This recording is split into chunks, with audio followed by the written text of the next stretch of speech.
Joseph Campbell y el poder del mito, con Bill Moyers. Joseph Campbell creía que todo comienza con una historia. Así que empezaremos esta serie sobre Joseph Campbell con una de sus favoritas. Se hallaba en Japón para asistir a un congreso sobre religión cuando escuchó a otro norteamericano, un filósofo social de Nueva York, decirle a un sacerdote shintoísta: ya hemos presenciado varias ceremonias y hemos conocido un buen número de sus santuarios, pero no consigo comprender su ideología, no consigo comprender su teología. El japonés permaneció ensimismado un rato y luego sacudió lentamente la cabeza. No creo que tengamos una ideología, le contestó. Ni tenemos una teología. Bailamos. Campbell lo podría haber dicho de su propia vida. Cuando murió en 1987, a los 83 años, era considerado uno de los principales expertos mundiales en mitología. Las historias y leyendas narradas por los seres humanos a través del tiempo para explicar el universo y nuestro lugar en él. Los 20 libros que escribió o compiló han influido tanto en artistas como en eruditos y estudiantes.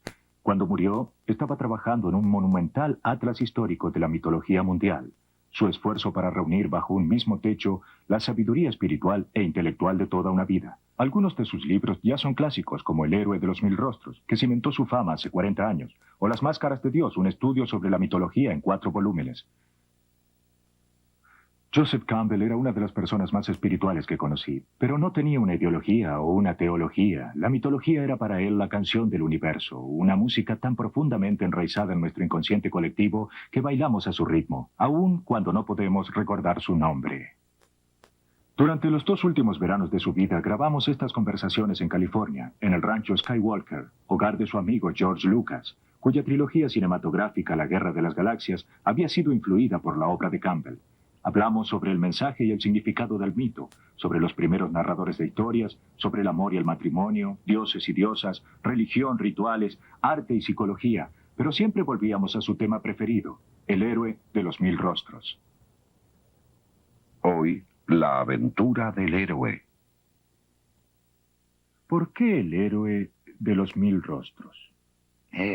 Bien, porque existe una cierta secuencia de acciones típicas del héroe que puede detectarse en historias de todas partes del mundo y de distintos periodos de la historia.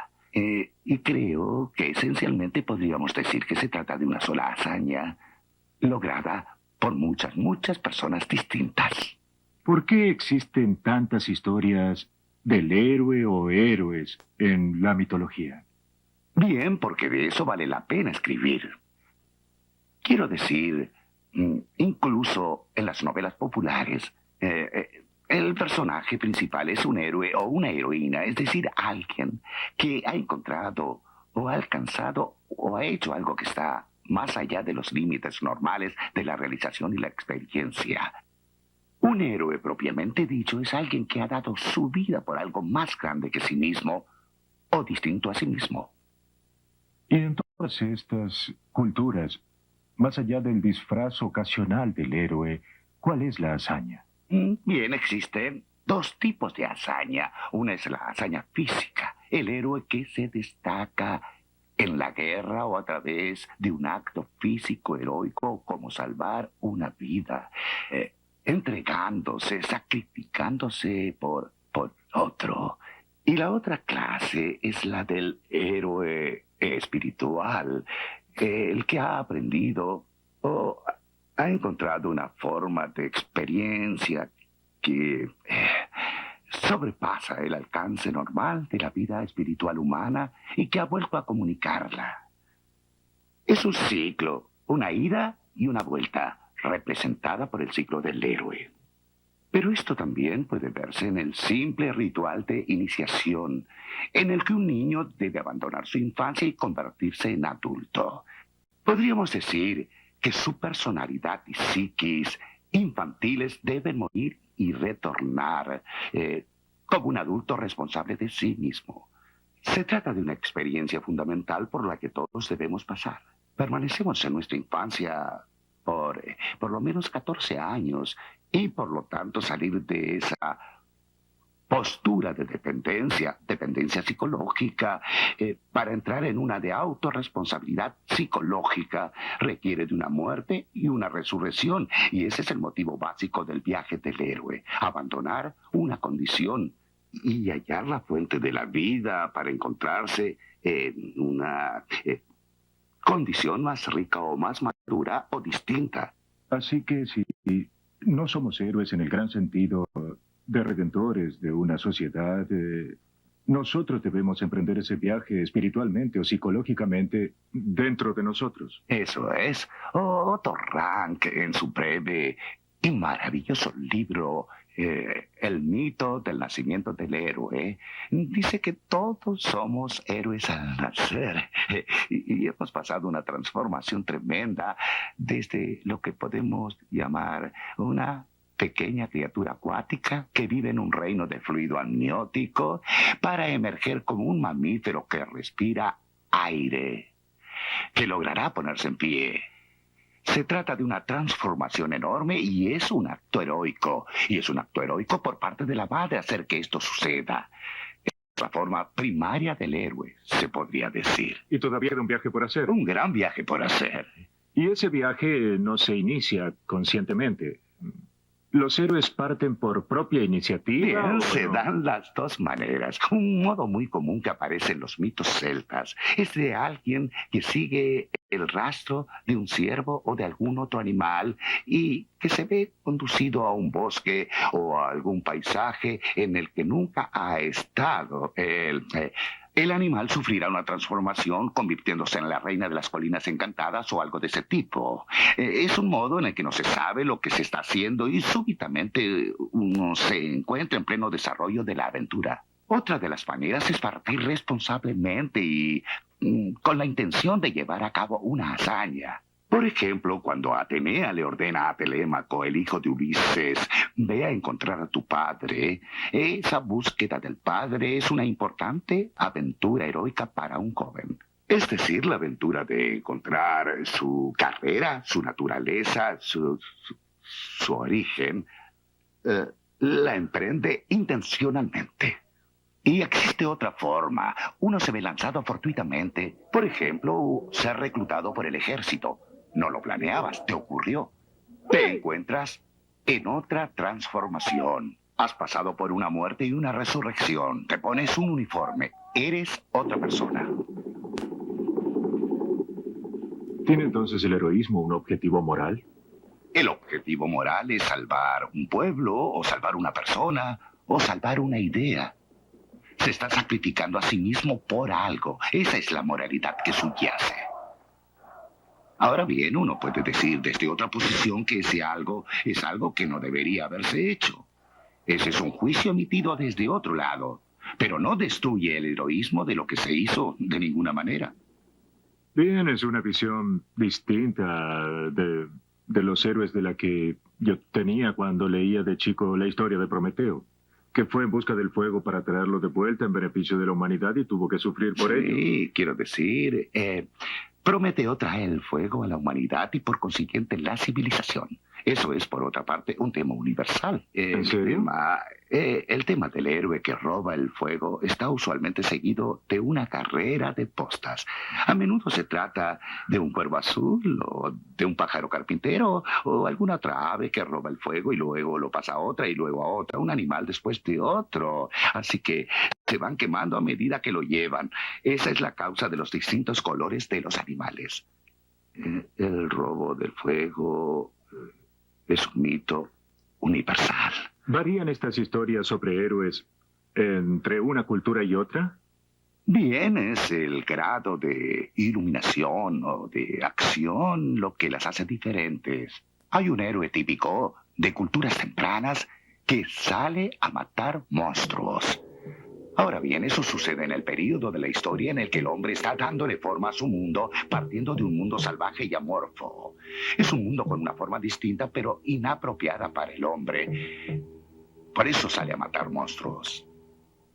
Entonces el héroe evoluciona con el tiempo, como la mayoría de los conceptos, ideas y aventuras. Bien, evoluciona a medida que evoluciona la cultura.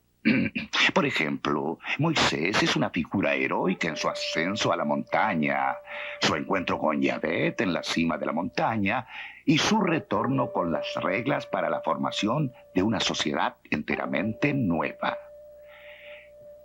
Esa es la acción del héroe: partida, logro, retorno. Y en el camino existen aventuras que también encuentran su paralelo en otras tradiciones. La figura del Buda, por ejemplo, es como la de Cristo. Por supuesto, 500 años antes. Se podrían igualar estas dos tradiciones en cada detalle, hasta en las características de sus apóstoles, de sus monjes. Tomemos a Cristo. Ahí tenemos representada perfectamente una fórmula de la hazaña del héroe que se ve sometido a 3 tentaciones. La tentación económica, cuando el diablo le dice: pareces hambriento, di a esa piedra que se convierta en pan. Jesús le responde: no solo de pan vive el hombre, sino de cada palabra de la boca de Dios. A continuación, tenemos la tentación política. Es llevado a la cima de la montaña y se le muestra a las naciones del mundo diciendo: puedes controlar todas ellas si te arrodillas ante mí. Y luego, si eres tan espiritual, vayamos al pináculo del templo de Herodes y arrójate desde allí, ya que Dios te sostendrá y ni siquiera te rasguñarás los talones. Y él contesta: no tentarás al Señor tu Dios. Esas son las 3 tentaciones de Cristo en el desierto. El Buda también se interna en la selva, se reúne con los principales gurúes de la época y sigue su camino. Llega al árbol Bo, el árbol de la iluminación, pasa por 3 tentaciones. No son las mismas tentaciones, pero sí son 3 tentaciones, y una es la de la lujuria, otra la del miedo y otra la del deber social, hacer lo que se nos dice. Y luego estos 2 hombres vuelven y eligen sus discípulos que los ayudan a establecer un nuevo modo de conciencia en términos de lo que han descubierto allí.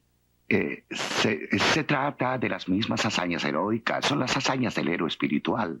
Moisés, el Buda, Cristo, Mahoma. Mahoma, sabemos esto positivamente, era jefe de caravanas de camellos, pero decidió abandonar su hogar e ir a una pequeña cueva en una montaña que había encontrado para meditar, y meditar, y meditar, y meditar. Y un día una voz le dice: escribe. Y es así como tenemos el Corán. Es una vieja historia. A veces me parece que deberíamos sentir lástima por el héroe en vez de admiración. Son tantos los héroes que han sacrificado sus propias necesidades. Todos lo han hecho. Y con mucha frecuencia lo que logran es destruido por la poca visión de sus seguidores. Sí, salen de la selva llevando oro y se convierten en cenizas. Ese es otro tema recurrente. En esta cultura de religión fácil, alcanzada, sin esfuerzo, me parece que nos hemos olvidado de que las 3 grandes religiones enseñan que las pruebas por las que pasa el héroe son una parte importante de su viaje y que no existe recompensa sin renunciación y sin un precio. El Corán dice: ¿piensas que entrarás al jardín de la dicha sin las pruebas que han tenido que pasar los que vinieron antes que tú? Bien, si nos damos cuenta de cuál es el verdadero problema, que es el de pensar principalmente en nosotros mismos y en nuestra propia protección. No pensar en uno, entregarse al otro. Esa es una prueba en sí misma. No, estamos hablando de una gran transformación de la conciencia. Y todos los mitos tienen que ocuparse de la transformación de la conciencia. Estar pensando primero de una manera y tener que pensar ahora de otra. Y bien, ¿cómo se transforma la conciencia? A través de las pruebas. De las experiencias Las por las que el pruebas héroe o debe algunas pasar. revelaciones iluminadoras. Todo tiene que ver con pruebas y revelaciones. Bien, ¿quién está creando para nosotros hoy en día mitos heroicos? ¿El cine, por ejemplo? ¿Está creando figuras de No héroes lo míticos? sé. Ahora bien, mi experiencia del cine, quiero decir, la experiencia significativa que tuve con el cine tuvo lugar en mi infancia y eran verdaderas películas antes del cine sonoro en blanco y negro. Y había una figura de héroe que representaba algo para mí y que me sirvió como una especie de modelo en cuanto a lo físico. Y este personaje era Douglas Fairbanks. Yo quería hacer una síntesis de Douglas Fairbanks y de Leonardo da Vinci. Esa era mi idea. Pero eran modelos, eran papeles que aparecieron ante mí.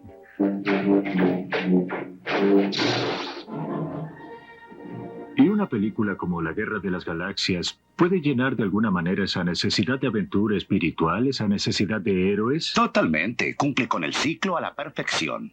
No es un simple drama moral. Tiene que ver con los poderes de la vida y con su inflexión a través de la acción del hombre. Una de las cosas maravillosas, creo yo, de esta aventura en el espacio es que el narrador, el artista, el que imagina la historia, se encuentra en un campo que no está cubierto por nuestros propios conocimientos, ¿sabe?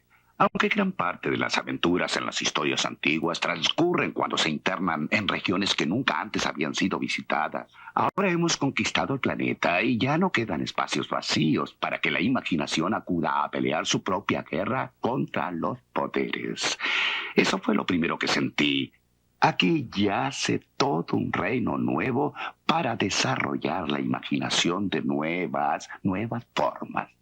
Cuando se encuentra con algo como La Guerra de las Galaxias, ¿reconoce algunos de los temas de la mitología que se relacionan con héroes? Bien, creo que George Lucas estaba usando figuras mitológicas prototípicas. El anciano, como consejero, me hizo pensar específicamente en el maestro de esgrima japonés. He conocido a algunos de esos maestros y este personaje tiene algo de su carácter.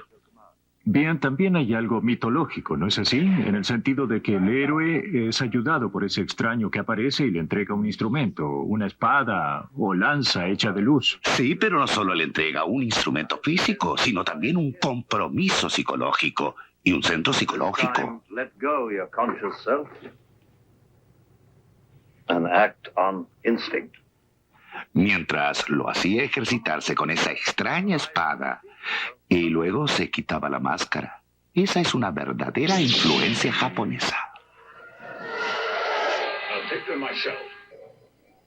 Cuando llevé a mis dos hijos a verla, hicieron lo mismo que el resto del público. En el momento en que la voz de Ben Kenobi le dice a Luke Skywalker, en el momento culminante, Use the Force, Luke.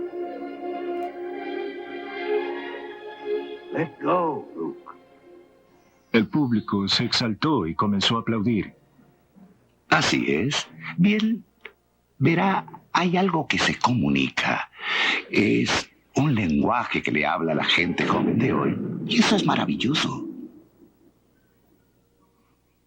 Es porque el héroe persigue algo, está detrás de algo más que la búsqueda. No es un simple aventurero. Bien, una aventura de serendipity puede ocurrir también. ¿Sabe de dónde viene serendipity?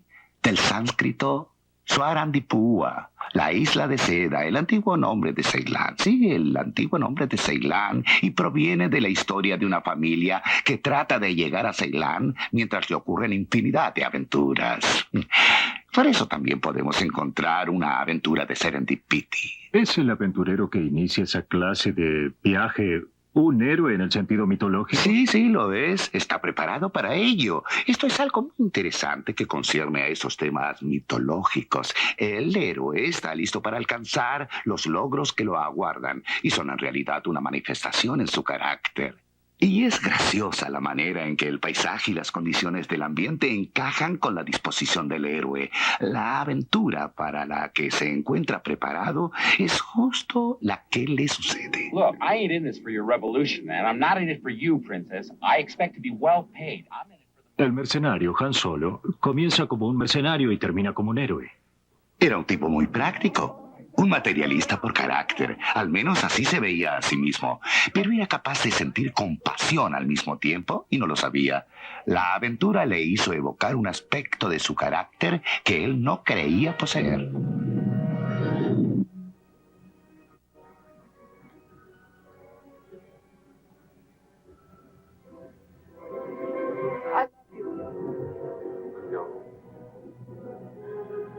Cree que es egoísta y no lo es realmente. Y ese es un tipo de ser humano muy querible, creo yo. Y hay un montón de personas así que se desempeñan admirablemente en el mundo. Creen que trabajan para sí mismos. Se creen muy prácticos, pero no. Hay otra cosa que los empuja a actuar. ¿Qué le pareció la escena en el bar? Es mi favorita, no solo de esta obra, sino de muchas, muchas obras que he visto en mi vida. ¿Por qué? Bien, nos encontramos en el borde de la aventura, a punto de embarcarnos hacia el espacio remoto. Y La verdadera aventura. la verdadera aventura, este es el lugar de lanzamiento y ahí es donde te encuentras con las personas que ya han estado allí y que se ocupan de las máquinas que viajan allí, donde no has estado tú. Me recuerda en cierto sentido La isla del tesoro de Robert Stevenson, la atmósfera previa al comienzo de la aventura. Estamos en el puerto, con los viejos marineros, hombres de mar, para quienes el océano es su mundo. Y así son también estas personas del espacio. I got a bad feeling about this.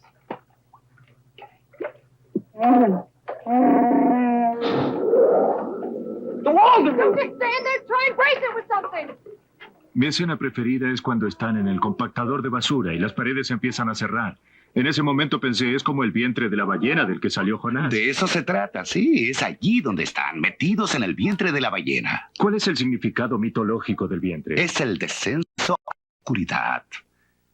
Jonás en la ballena, quiero decir, ahí tenemos una figura típica, entrar en el vientre de la ballena y volver a salir. ¿Por qué el héroe pasa por eso?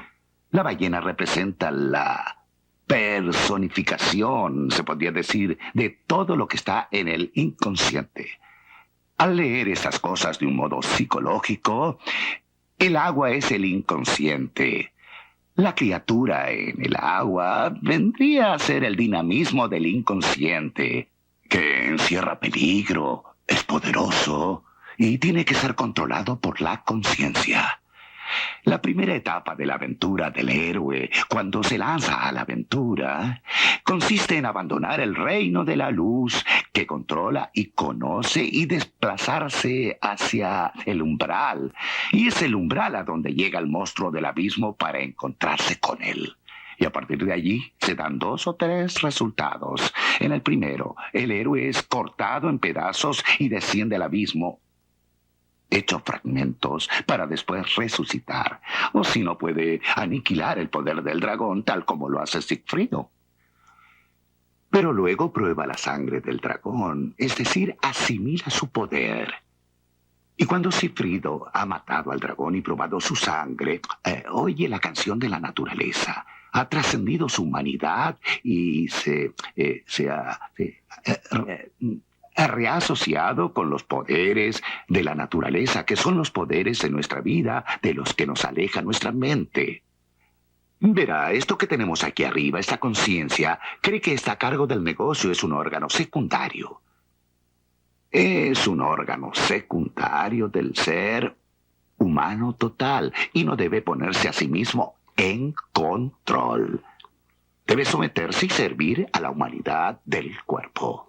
Join me, and I will complete your training. Cuando la conciencia toma el control, aparece este Butter, el hombre que se ha pasado al lado intelectual. I'll never join you. If you only knew the power of the dark side. No está pensando o viviendo en términos de humanidad, está viviendo en términos de un sistema. Y esta es la amenaza a nuestras vidas. Todos nos enfrentamos con ella.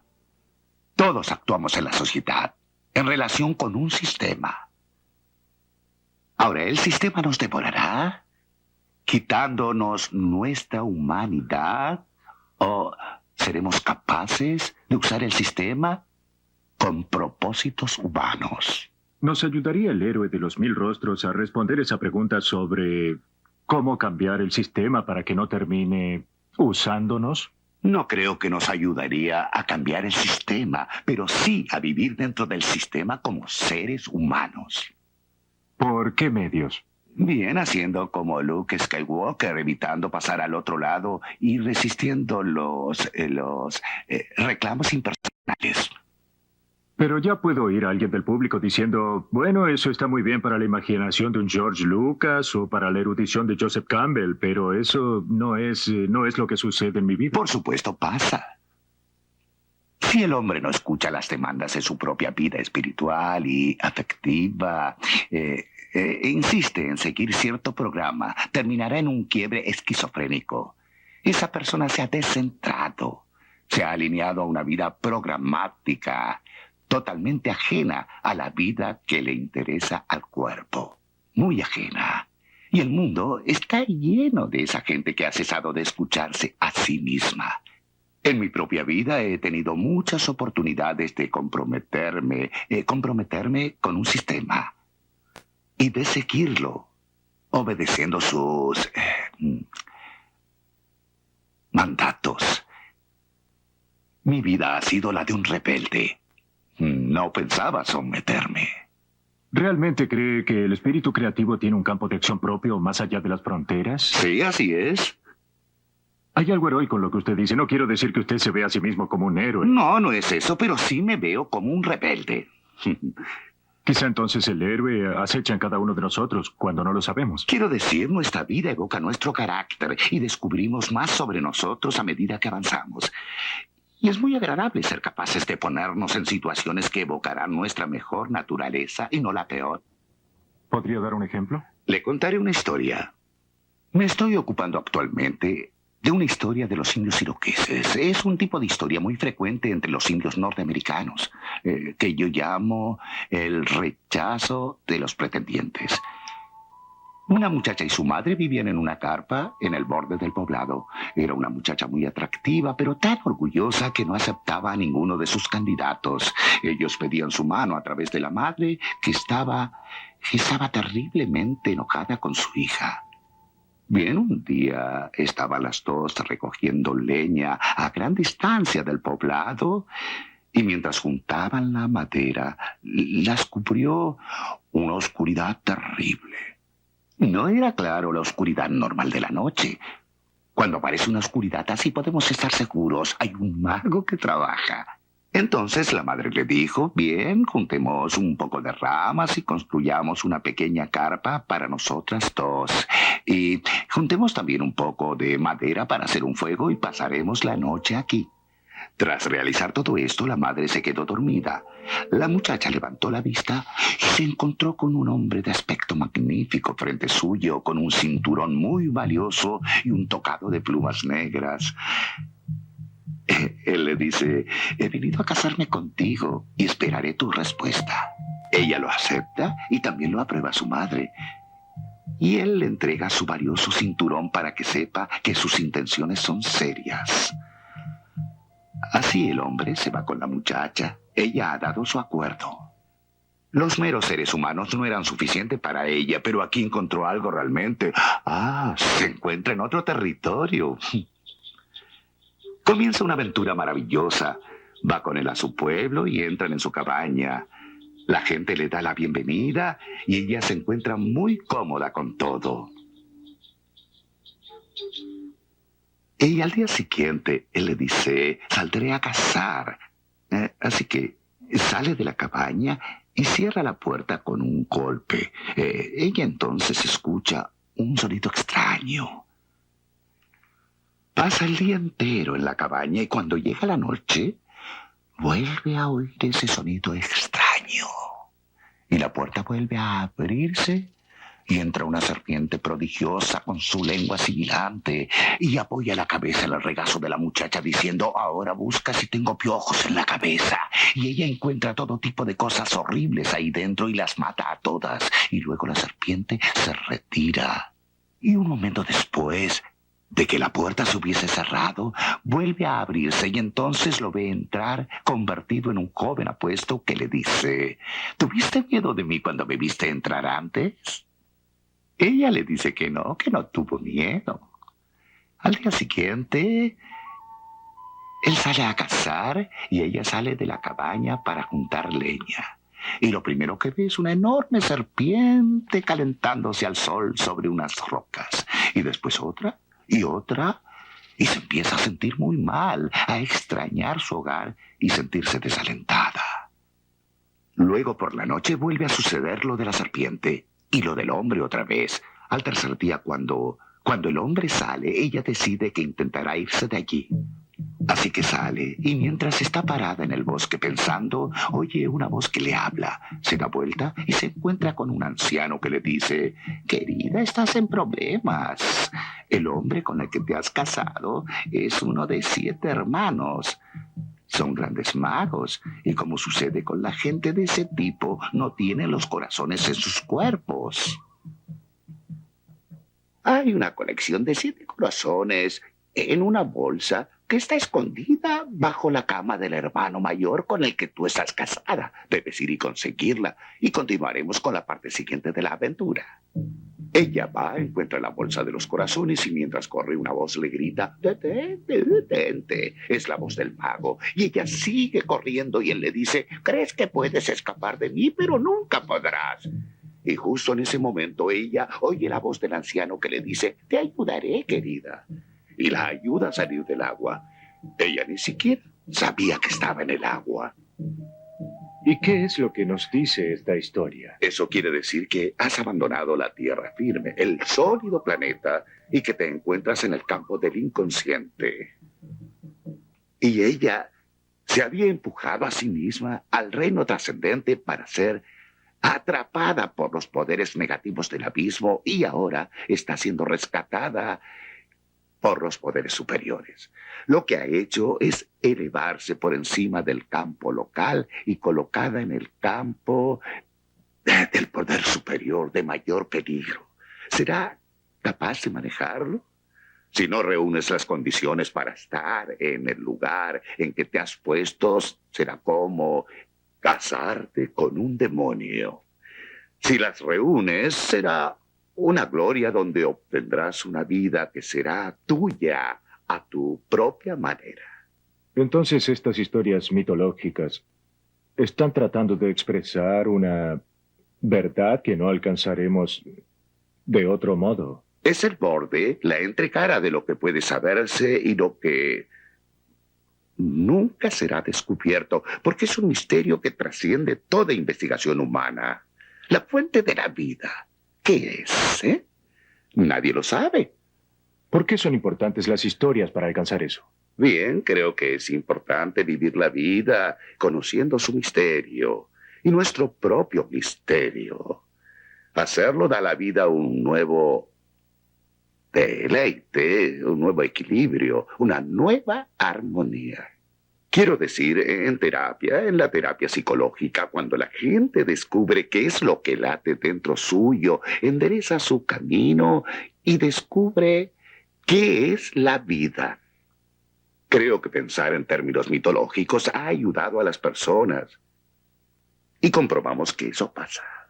¿Cómo? ¿Qué es lo que hace? Borra ansiedades y las pone en acuerdo con las cosas inevitables de la vida. Y pueden ver los valores positivos de lo que son, los aspectos negativos de lo que es positivo. Se trata de decirle no a la serpiente o sí a la serpiente, tan simple como eso. ¿No a la aventura? Sí, a la aventura de estar vivo, de vivir. Cuando era pequeño, las historias del rey Arturo, las historias de caballeros medievales, los cuentos de los matadores de dragones eran un elemento muy importante en mi mundo. Los dragones representan la codicia en realidad. El dragón europeo es el guardián de una cueva, en donde guarda montones de oro y vírgenes. Y no puede usar ninguna de estas dos cosas, solo cuidarlas. No hay ninguna vitalidad de la experiencia, ya sea del valor del oro o de la mujer que guarda en su cueva. Psicológicamente, el dragón es de atarse al propio ego y estar capturado en nuestra propia jaula para dragones. Y el problema del psiquiatra es romper ese dragón, abrirlo, para que pueda tener un campo más extenso de relaciones. Jung tuvo una paciente que se sentía sola, que hizo un dibujo de sí misma como si estuviera atrapada en las rocas. De la cintura para abajo estaba atrapada en las rocas. Y se encontraba en una costa ventosa con su pelo volando al viento y todo el oro, que es el signo de la vitalidad de la vida, encerrado en las rocas. Y el dibujo siguiente que Jung le hizo hacer, lo hizo después de algo que él le dijo. De repente, un rayo golpeó las rocas y el oro comenzó a derramarse. Y ella vio reflejado el oro en las rocas que la rodeaban. No había más oro en las rocas. Estaba todo disponible por encima. Y en las sesiones que siguieron, esos rastros de oro fueron identificados. Eran sus amigos. No estaba sola, pero se había encerrado en su propio cuartito y en su pequeña vida, a pesar de tener amigos. ¿Ve lo que quiero decir? Eso es matar al dragón. Los miedos y las cosas que tenemos, eso es el dragón, de eso es lo que se trata. Por lo menos es el caso del dragón europeo. Y en chino es diferente. ¿Y cómo es? Representa la vitalidad de los pantanos y el dragón aparece golpeando su estómago y diciendo ¡oh, oh, oh, oh! Como ve, es otro tipo de dragón. Y es el que otorga las dádivas y las aguas y todo ese tipo de cosas. Es la cosa más gloriosa que existe. Pero es el dragón negativo, el que nos derrumba. Lo que usted dice es que si no hay dragones allí fuera, y es probable que no los haya. El verdadero dragón está en uno. ¿Y qué es el verdadero dragón? Es el ego que nos retiene. ¿Qué es mi ego? Lo que quiero, lo que creo, lo que puedo hacer, lo que creo amar y todo eso. Lo que considero como la meta de mi vida puede ser algo demasiado pequeño, algo que nos inmoviliza. Y si es simplemente el hacer lo que el ambiente nos dice que hagamos, ciertamente nos está inmovilizando y así el ambiente es tu dragón tal como es, reflejado dentro de ti. ¿Cómo puedo matar? ¿Cómo puede hacerlo? Matar al dragón que hay dentro de mí. ¿Cuál es el viaje que yo, que usted, que cada uno de nosotros debe hacer? Usted habla de algo llamado la aventura más elevada del alma. Mi fórmula general para mis estudiantes es: persigan su felicidad, es decir, hallen el lugar donde se encuentra y no teman perseguirla. Puede ser que mi felicidad esté en el amor de mi vida, o en el Será en trabajo, tu en mi vida. trabajo, o en mi vida. Si el trabajo que estás haciendo es el trabajo que elegiste hacer porque lo disfrutas, allí estará. Pero si piensas, oh Dios, no podré hacer eso, ya sabes, es tu dragón que está bloqueando el camino. Oh, no, no podré ser un escritor. Oh, no, no podré hacer lo que tal y tal persona está haciendo. A diferencia de los héroes clásicos, no partimos en este viaje para salvar al mundo, sino para salvarnos. Y al hacerlo, salvamos al mundo. Y quiero decir que uno lo hace. La influencia de una persona vital infunde vida sin ninguna duda. El mundo es un páramo. La gente tiene la creencia de que salvará al mundo si lo da vuelta y cambia las reglas y todo eso. No, cualquier mundo es un mundo habitable si está vivo. Y el tema es traerlo a la vida. Y la manera de traerlo a la vida es encontrar en nuestro propio caso dónde está nuestra vida y estar vivos nosotros mismos. Usted dice que debo emprender ese viaje, ir hasta allí y matar esos dragones. ¿Estoy obligado a ir solo? Si tiene a alguien que pueda ayudarlo, eso es también bueno. Pero, en última instancia, la jugada final depende de uno. En todos estos viajes de la mitología hay un lugar que todos desean encontrar. ¿Qué es? Los budistas hablan del nirvana. Jesús habla de la paz. Existe un lugar de descanso y reposo. Es típico del viaje del héroe que exista un lugar que hay que encontrar. Ese es un lugar de descanso que hay en uno mismo. Digamos que yo sé un poco de esto por el atletismo. El atleta que está en plena forma tiene un lugar tranquilo dentro de sí. Y es a partir de ese lugar que surge su acción. Si todo él está en el campo de acción, no está desempeñándose bien. Existe un centro a partir del cual actuamos. Jane, mi mujer, que es bailarina, me cuenta que también esto es cierto en la danza, que hay un centro que debemos conocer y sostener. La persona lo puede reconocer de un modo bastante físico. Pero a no ser que se haya encontrado este centro, uno está desgarrado y aparece la tensión. Sabemos que la palabra del Buda es nirvana. El nirvana es un estado psicológico de la mente. No es un lugar como el cielo, no, es algo que no está aquí en medio de la agitación, lo que se llama samsara, el remolino de las condiciones de la vida. Ese nirvana es la condición que sobreviene cuando no estamos compelidos por el deseo o el miedo o por compromisos sociales. Cuando sostenemos nuestro centro y actuamos a partir de allí. Y como todos los héroes, el Buda no nos muestra la verdad, la iluminación, nos muestra el camino hacia ella. El camino, pero también tiene que ser tu camino. Quiero decir, ¿cómo podría librarme del miedo? El Buda no puede decirme cómo voy a hacerlo. Hay ejercicios que los distintos maestros nos enseñarán, pero quizás no sirvan en tu caso. Todo lo que un maestro puede hacer es darte una pista de la dirección. Es como un faro que nos dice que hay rocas por este lado y que las evitemos. Usted habla mucho sobre la conciencia. ¿Sí? La mayoría de la gente oye ese término y, al igual que yo, lo comprenden veladamente. ¿Qué es? Jane y yo estábamos viviendo en Hawái en una casa pegada al océano y teníamos un pequeño lanai, una galería donde crecía un cocotero que la atravesaba y seguía más arriba y una especie de enredadera enorme con hojas de este tamaño había crecido en torno al cocotero.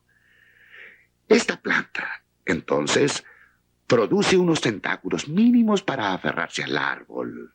Y sabe dónde está el árbol y qué es lo que tiene que hacer. Y va creciendo de esta manera. Y al abrirse una hoja, esa hoja inmediatamente se torna hacia el sol. Ahora bien, nadie puede decir que esa hoja no sabe dónde va a estar el sol. Y todas las hojas hacen lo mismo. Es lo que se llama heliotropismo, ubicarse hacia el sol. Es una forma de conciencia. Existe una conciencia en las plantas. Existe una conciencia en los animales. Compartimos todas estas cosas. Al comer ciertos alimentos, la bilis sabe que ahí hay algo que la hace ponerse a trabajar. Vale decir, en todos los casos se trata de conciencia. Empiezo a sentir cada vez más que todo el planeta es consciente y el mundo vegetal ciertamente es consciente. Y cuando uno vive en el bosque, como me pasó a mí cuando era pequeño, podemos observar todas estas conciencias relacionándose entre sí. Los científicos están empezando a hablar abiertamente del principio de Gaia, Ahí tiene todo el planeta tomado como un organismo. la madre tierra. Verá, si pensamos en nosotros mismos como salidos de la Tierra, en vez de haber sido arrojados aquí desde otro lado, y ya sabe, surgidos de la Tierra, entonces somos la Tierra, somos la conciencia de la Tierra. Estos son los ojos de la Tierra. Y esta es la voz de la Tierra. ¿Qué? Si no. ¿Cómo podemos elevar nuestra conciencia? Bien, eso depende de saber en qué estamos dispuestos a pensar. Y para eso están las meditaciones. Y toda la vida es una meditación, en gran medida intencional. Muchas personas pasan el tiempo meditando para saber de dónde salió su dinero y a dónde va a ir a parar, pero eso es solo un nivel de meditación. O si uno tiene una familia que mantener, uno está preocupado por la familia. Estas son todas preocupaciones muy importantes, pero tienen que ver con las condiciones físicas principalmente y con las condiciones espirituales de los niños. Pero ¿cómo uno va a transmitir una conciencia espiritual a los niños si no la tiene uno mismo? ¿Y cómo llega uno a tenerla? Entonces hay que pensar en los mitos. Los mitos sirven para transportarnos a un nivel de conciencia espiritual. Es lo que pasa, por ejemplo, si estoy en la calle 52 y la Quinta Avenida y entro en la Catedral de San Patricio. He dejado atrás una ciudad bulliciosa y una de las más ferozmente centradas en lo económico de todo el mundo. Camino por la catedral y todo lo que me rodea me habla de misterios espirituales. El misterio de la cruz. ¿De qué se trata todo eso? Y los vitrales que crean una atmósfera totalmente distinta. Mi conciencia ha sido completamente elevada a otro nivel y me encuentro ya en otra plataforma. Y luego salgo y estoy de vuelta en la otra nuevamente, pero ¿puedo conservar algo de aquello? Bueno, algunas oraciones y meditaciones que están asociadas con todo el contexto son lo que llaman mantras en la India, breves temas de meditación que mantienen a la conciencia en ese nivel en lugar de dejarla caer al nivel inferior. Y lo que finalmente podemos hacer es reconocer que este es un nivel más bajo que el otro.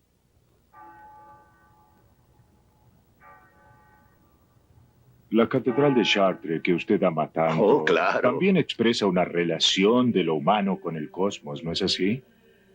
Bien, creo que cualquiera que haya estado en Chartres ha sentido algo muy especial dentro de esta catedral. He estado allí unas 8 veces. Cuando estudiaba en París, fui hasta allí unas 5 veces y pasé un fin de semana entero identificando y mirando cada figura de la catedral. Estuve tanto tiempo que el portero, un viejito que se encargaba de la catedral, se me acercó un mediodía y me dijo, ¿te gustaría subir conmigo a sonar las campanas? Por supuesto, contesté. Así que subimos a la aguja, a la torre donde se encuentra la gran campana, la enorme campana de bronce. Y allí había una especie de sube y baja. Y él se paró en uno de los extremos y yo me paré en el otro extremo y nos agarramos a la pequeña barra y entonces le dio un empujón y empezamos a movernos hacia arriba y hacia abajo mientras el viento nos despeinaba en el lugar más alto de la catedral. Y ahí empezó el ruido debajo nuestro. ¡Bom! Se imaginará. ¡Bom, bom! Fue una de las experiencias más emocionantes de mi vida. Y cuando todo se terminó, me llevó abajo y me dijo, quiero mostrarle dónde está mi cuarto. Bien, en una catedral tenemos primero la nave, después el crucero y al final el ábside. Y alrededor del ábside está el tabique del coro. Pero el tabique del coro de Chartres es más o menos así de ancho. Y el portero me llevó hasta una puertita en medio del tabique y allí tenía su cama y una mesita con una lámpara. Y al mirar afuera vi a la Virgen Negra, la ventana con el vitral de la Virgen Negra. Y es ahí donde vivía. Es así que era una persona que vivía en meditación, ¿no? Una meditación constante, quiero decir. Y era algo muy conmovedor, muy hermoso. He estado allí una y otra vez. ¿Qué es lo que encuentra cuando va allí? ¿Cuál es la relación con lo que hemos venido hablando? Bien, lo primero que encuentro es que me lleva a una época en que estos principios inspiraban a la sociedad. Es decir, se puede medir qué es lo que inspira una sociedad observando cuál es el edificio más grande del lugar. Cuando nos acercamos a una ciudad medieval, vemos que la catedral es el edificio más grande. Si nos acercamos a una ciudad del siglo XVII, es el palacio político lo que se eleva por encima de todo. Y en una ciudad moderna son las oficinas y los lugares para vivir lo que se destaca más que el resto. Y si usted va a Salt Lake City, verá todo el proceso ilustrado ante sus ojos. Primero se construyó el templo. El templo se construyó justo en el centro de la ciudad. Es decir, de acuerdo con la organización apropiada, se trata del centro espiritual desde el cual todo fluye en todas direcciones. Luego se construyó el Capitolio al lado del templo y lo superó en tamaño. Y hoy la construcción más grande es el edificio de oficinas de los asuntos de ambos. Esa es la historia de la civilización occidental. Desde el gótico, pasando por los períodos monárquicos de los siglos XVI y XVIII, hasta el mundo económico en el que vivimos ahora. El debate en Nueva York es ver quién construye el edificio más alto, no elogiar, sino construir el edificio más alto. Sí, son increíbles. Algunas de las cosas que se están construyendo en Nueva York son realmente increíbles y esto es un triunfo arquitectónico. Y eso es lo que la ciudad quiere dar a entender. Somos un centro de poder. Un centro de poder financiero. Miren lo que podemos hacer. Es como el número de unos virtuosos de la acrobacia. ¿Pueden surgir nuevos mitos? Bien podría ser. Uno no puede predecir cómo será un mito del mismo modo que no podemos saber lo que soñaremos esta noche. Los mitos y los sueños provienen del mismo lugar, vienen de algún tipo de hallazgos que hemos hecho y que tienen que encontrar su expresión en forma simbólica. El mito, el único mito en el que valdrá la pena pensar en el futuro inmediato es el que habla del planeta. No de esta ciudad, no de estas personas, sino del planeta y de todos los que vivimos en él. Esa es mi idea principal con respecto a lo que un mito futuro puede ser. Y tendrá que abordar el tema que abordan todos los mitos. La maduración del individuo, el camino gradual pedagógico, desde la dependencia a través de la adultez y hasta llegar a la madurez y luego a la salida y al modo de atravesarla. También al modo de relacionarnos con esta sociedad y cómo relacionar esta sociedad con el mundo de la naturaleza y con el cosmos. Son los temas que trataron los mitos, por eso el que surja tendrá que ver con todo esto. Pero la sociedad a la que se referirá es la sociedad planetaria y hasta que eso no esté en marcha no tendremos nada. En esa maravillosa fotografía que tiene usted de la Tierra vista desde el espacio, se ve tan pequeña y al mismo tiempo es tan grande. No se ve ninguna división de naciones o estados, nada de esas cosas. Este podría ser el símbolo realmente de la nueva mitología que vendrá. Ese es el país que celebraremos y ese es el pueblo del que formaremos parte.